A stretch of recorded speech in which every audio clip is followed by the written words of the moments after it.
Hi, I'm Peter J. Ray. Welcome. Today's topic is George Washington, Part 8. Last time we stopped, George Washington was in his second term as U.S. President. He had been re-elected in 1792, and he was a very reluctant candidate, did not want to run. The popular vote in 1792 was 28,579, and he received 100% of the vote, all of those votes. In the Electoral College, it was 132, and again, he received all of them, and 15 states voted. Now, one of the challenges he faced was the Whiskey Rebellion, and we talked about that last time, how the farmers in Pennsylvania, see, back then, it was hard to transport crops to market. So one of the things they did, they would make whiskey out of wheat and corn, and so and then whiskey is much easier to transport and is more valuable. And this tax on whiskey was a hardship to farmers. So they had this rebellion. They started fighting like they were kind of like Shays' Rebellion. And Washington had to send in the troops, and he led the army himself personally for part of the way before he turned it over to Lighthorse Harry Lee. And anyway, after, and then that rebellion was put down, the Whiskey Rebellion, and then Washington said this, quote, "If the laws are to be so trampled upon with impunity, a minority is to dictate to the majority, there is an end put at one stroke to Republican government. For some other men or society may dislike another law and oppose it, with equal propriety until all laws are prostrate and everyone will carve for himself." So whether you like the law or not, some laws need to be changed, so fine, let's work to change the laws. But we need to obey the law. Now, one interesting thing, the Whiskey Rebels during their time were toasting Maximilien Robespierre, who was the leader of the bloody reign of terror in the French Revolution. Yeah, he was a pretty bad guy. A lot of people died in the French Revolution, had their heads cut off at the guillotine because of him. And of course, eventually he also was guillotined. Now, one personal story, when I was in 7th grade, I took French class, and we were supposed to take French names. My name is Peter, and so that would be Pierre in French. But we had another boy named Peter, so the teacher didn't want two Pierres. So she said, well, one could be Jean-Pierre, or you can pick another name. I picked Maurice. Now, I didn't know much French history, or didn't know much about the French Revolution, but later I thought, I should have picked Robespierre. And, and I wonder what the expression on my teacher's face would have been, because French teachers would have known. She would have known him. And because if you're a French teacher, you know French history and the French Revolution. Now, in 1794, France and Great Britain were at war, and the United States was trading with both countries. And that meant for both countries, we were trading with the enemy, and they found this intolerable.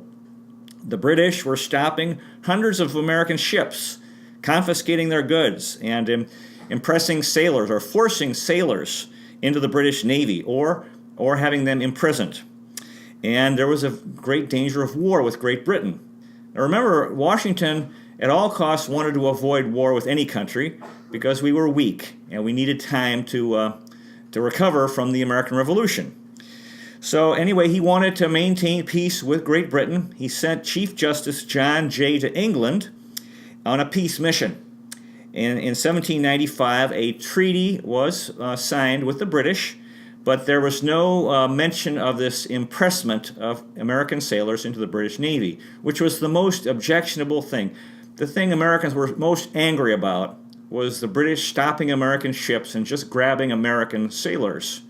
And some were British deserters, and they were just grabbing guys and say, "You're in the British Navy," and it was kind of like kidnapping.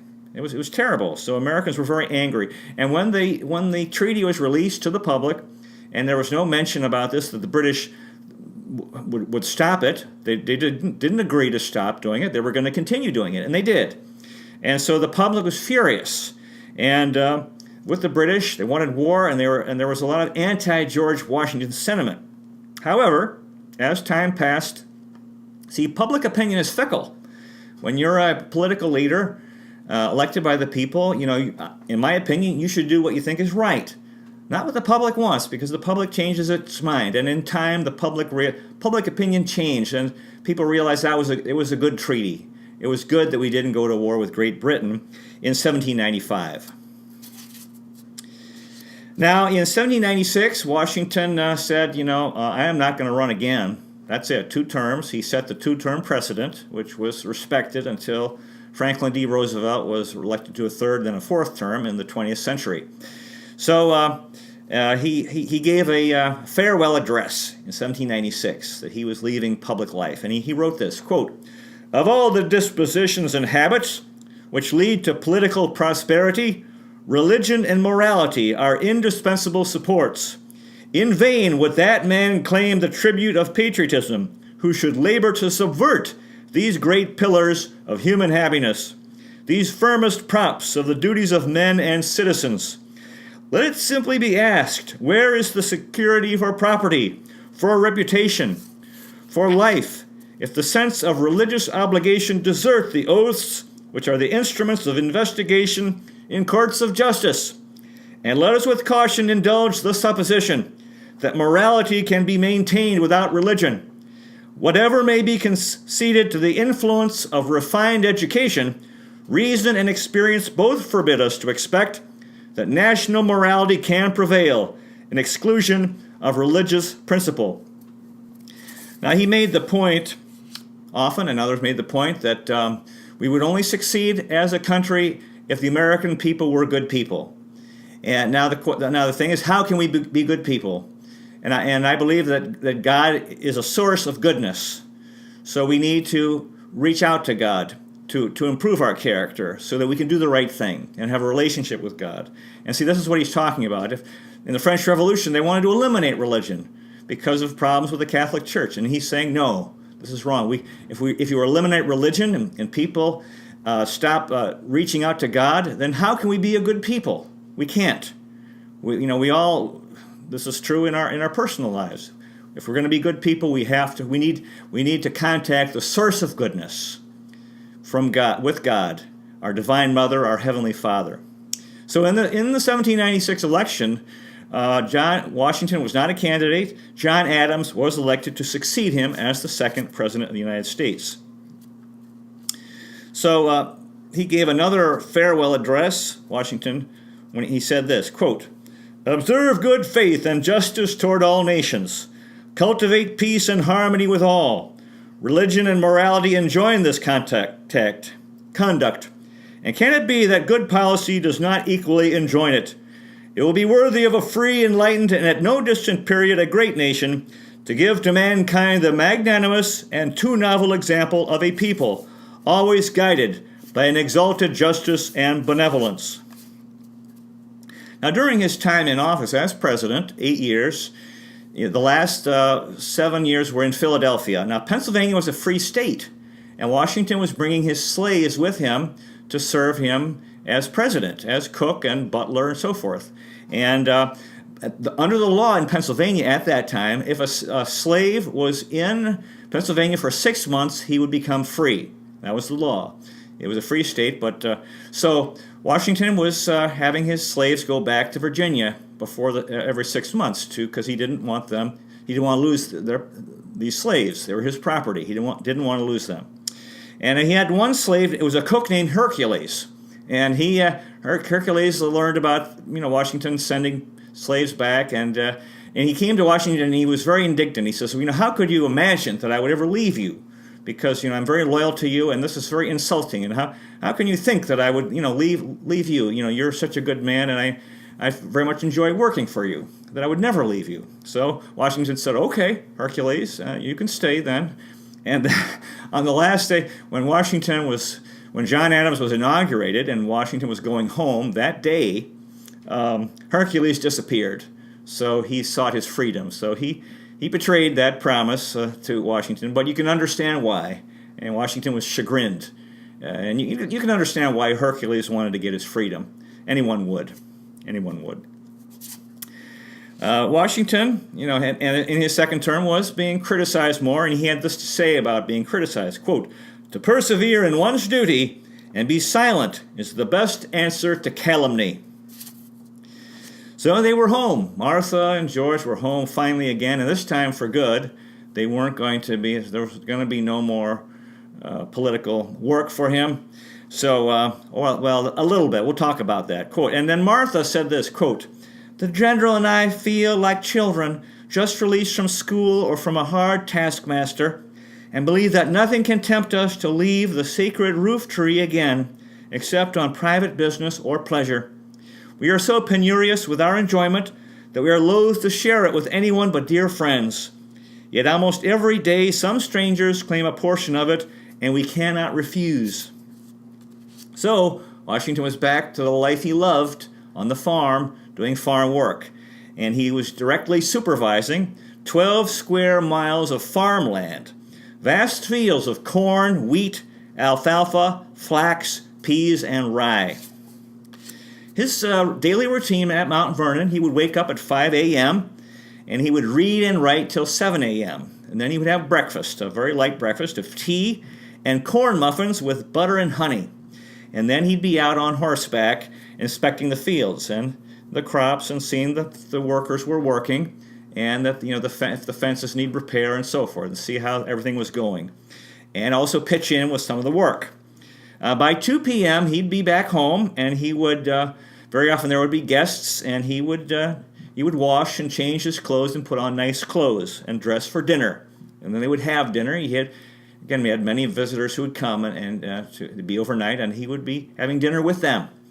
And then he'd read the newspaper and write some letters. At 7 o'clock, he'd have tea and talk and visit with his visitors till 9 o'clock when he went to bed. And that was his daily routine. In 1798, there was a threat of war with France for the same reason, because they were stopping American ships that they believed were coming to bring supplies, trading with the British, and so we were close to war with France, and Washington was called out of retirement to be the commander of the army again. Now this only involved a few meetings. It never actually commanded soldiers, but he was prepared to do so, and then the war danger drifted away. So this wasn't a big deal, but he was ready to help. During his retirement, he had chosen the location where Washington, D.C. would be built, not far from his home on the Potomac River. And at first it was called Federal City, and then later Washington City, and after that Washington, D.C. Washington laid the cornerstone for the U.S. Capitol. So he spent time, as president and in his retirement, coming to see how the work was going with the building of setting out the streets and the buildings for what became Washington, D.C., although he never lived to see it really become a habitable city. But it was being prepared and built. Now, in 1798-9, Washington had been troubled by slavery. He was coming toward, he didn't know, but his life was coming to an end. In 1799, he'd been thinking about slavery a lot, and he owned slaves. And this had troubled him. This has always troubled him, that the slaves who weren't working very hard. He used to be frustrated with them, and how that they often were lazy. But as he got older, he gained understanding, and he realized, that if you're a slave, why would you work hard? What's the point? That they and he was, and then the words of the Declaration of Independence: all men are created equal. Well, slavery contradicted that, and then all this talk about freedom, America, land of the free, and that he had fought for freedom. Well, he owned slaves; they weren't free, and so he realized slavery was very wrong. It was very wrong. It was wrong. This Hercules had disappeared. At first, he was mad. Why Hercules had betrayed him. But I think later he thought, well, no, he just wanted to live his life. He wanted freedom. Everyone wants freedom. So in the summer of 1799, Washington decided to free his slaves. And he wrote his will, and according to his will, that all of the slaves would be freed, his slaves, after Martha's death. He believed he would die before her, and he did, but he wanted them to be around to support her. And now the thing is, after Washington died, the slaves learned that about this provision in the will, and so they really wanted Martha to die so they could be free. And there were some suspicious fires set at Mount Vernon, so Martha realized what was going on, and so she decided to free them earlier. So they were all freed before her death, and so all of Washington's slaves were free. This brings up a very important topic, a very tragic topic, painful topic, slavery. Now, they came out with a movie a few years ago, 12 Years a Slave. I thought it was a wonderful movie. It shows this guy who was a free African-American who was abducted and spent 12 years as a slave, and then eventually was able to make it back home to his family and had a happy ending. But it was also a sad ending because his children had grown up without him. It's very sad. When he was abducted, these children were young, so it's very sad. And, slavery was terrible. It was really terrible. Spouses, very often slaves were sold. Spouses could be separated by sale and never see each other again. Parents and children were often separated by sale, never saw each other again. Siblings could be separated by sale.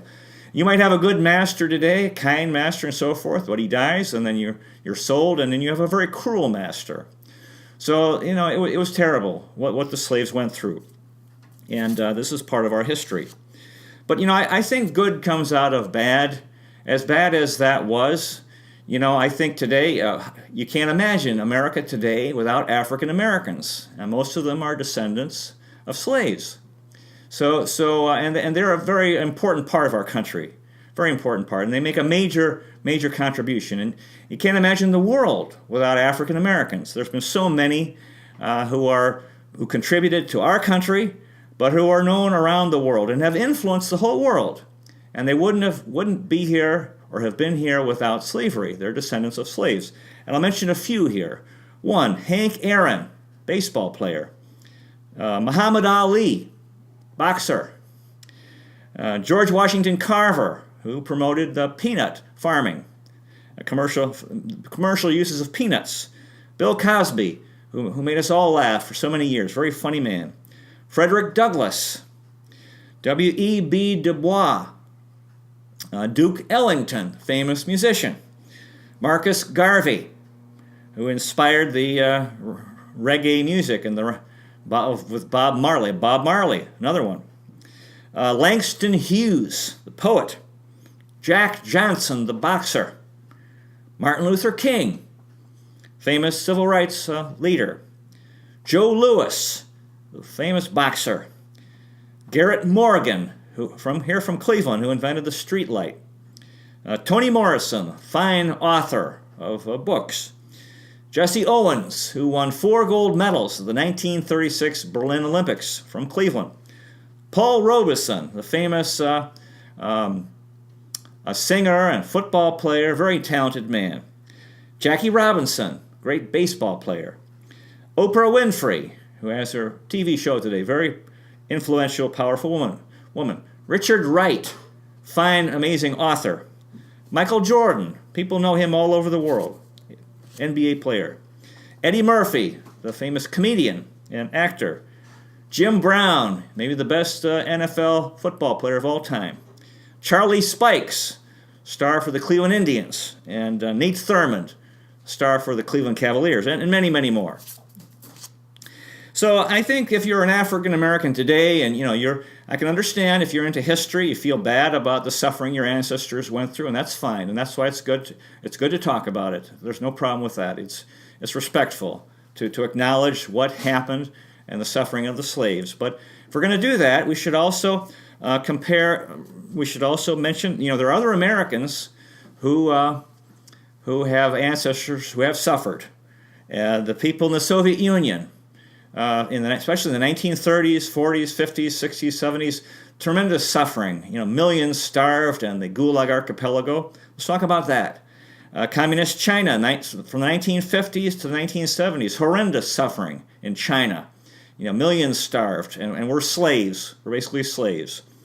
Today, human trafficking. It's still an issue today. Human trafficking. It's good that it's being fought. People are becoming aware of that. The people of North Korea have horrendous suffering. They're very much enslaved people.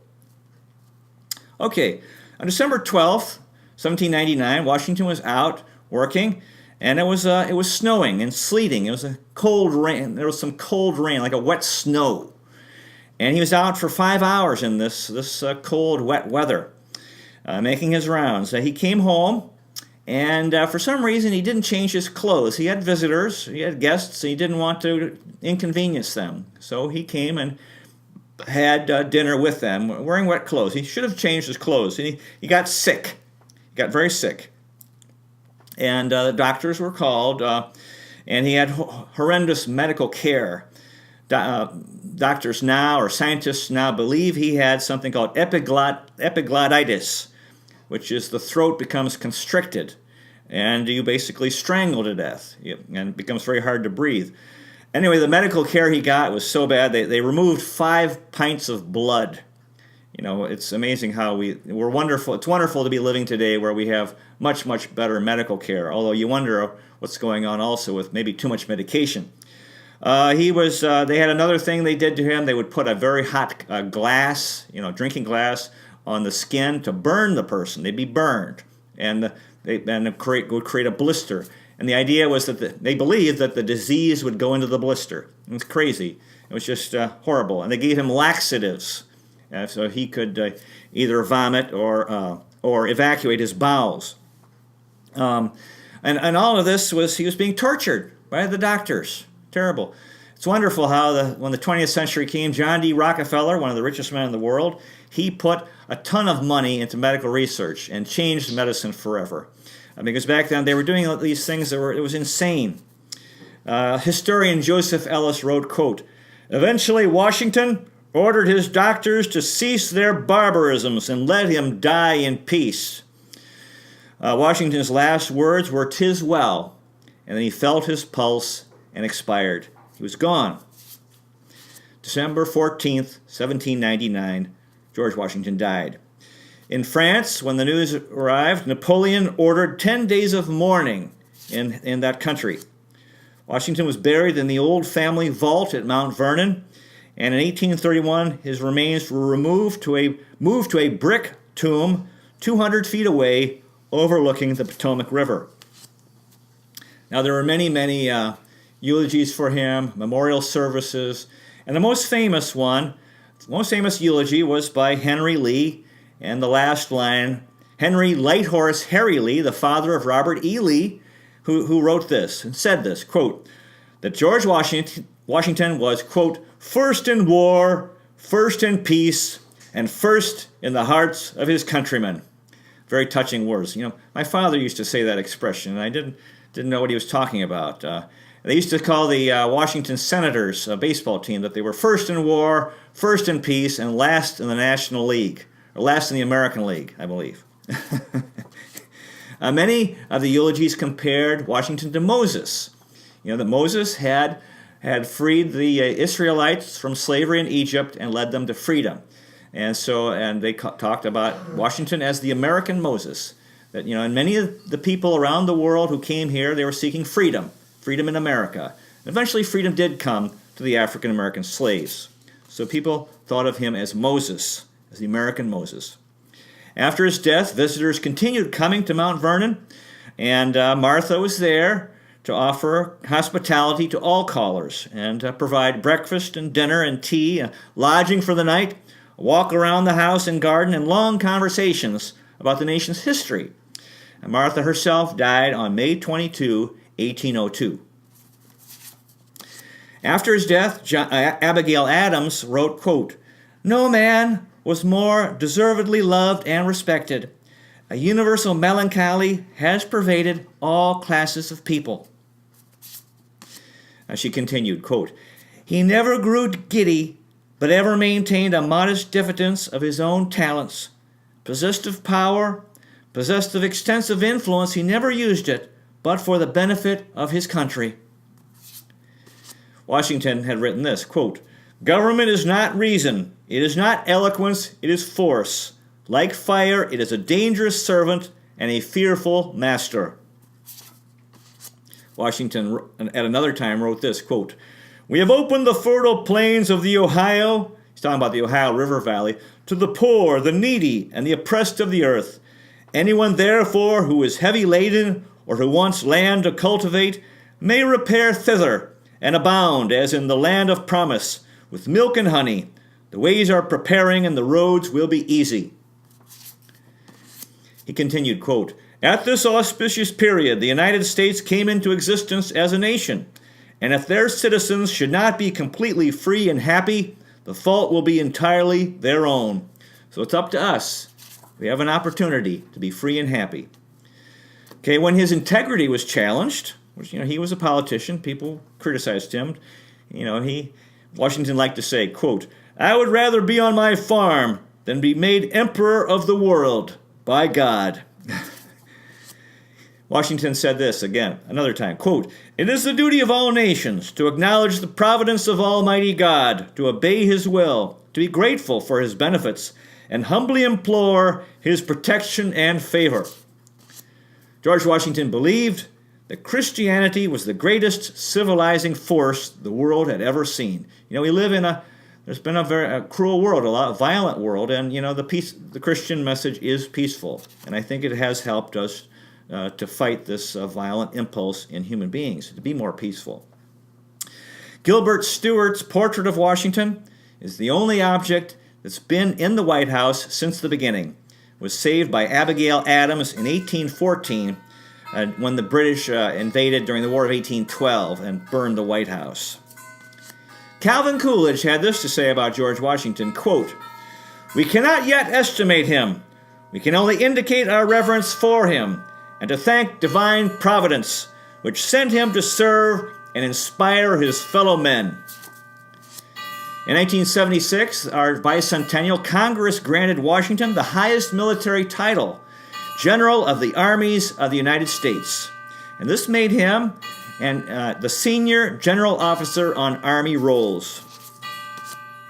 At the bicentennial, President Gerald Ford went to Valley Forge and said this, quote, "The patriots at Valley Forge send us a single urgent message. Though prosperity is a good thing, a nation survives only so long as the spirit of sacrifice and self-discipline is strong within its people. When our tricentennial celebration rolls around, grateful Americans will come to this shrine of quiet valor, this forge of our republic's iron core." David McCullough, who is a wonderful historian, wrote this, quote, "It was Washington and the Army that won the war for American independence.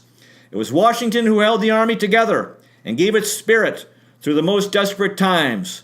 Washington never forgot what was at stake, and he never gave up. Again and again he had called for perseverance. The outcome seemed little short of a miracle."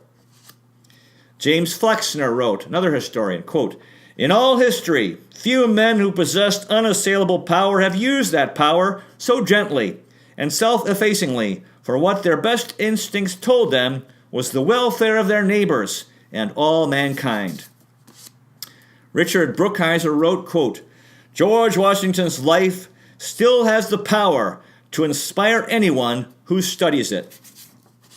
Alex de Tocqueville, a French visitor, wrote this in 1831, quote, "I sought for the greatness and genius of America in her commodious harbors and her ample rivers, and it was not there.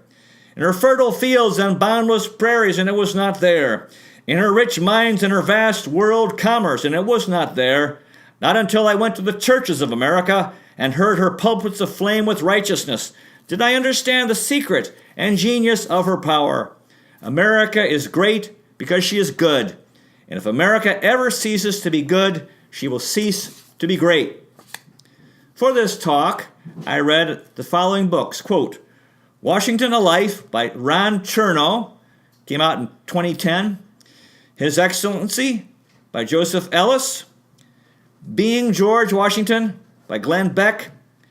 The Ascent of George Washington, The Hidden Political Genius of an American Icon by John Ferling. George Washington, the Founding Father, by Paul Johnson. Founding Father, Rediscovering George Washington, by Richard Brookhiser. The Real George Washington, by J. Perry, Andrew Allison, and W. Cleon Skousen.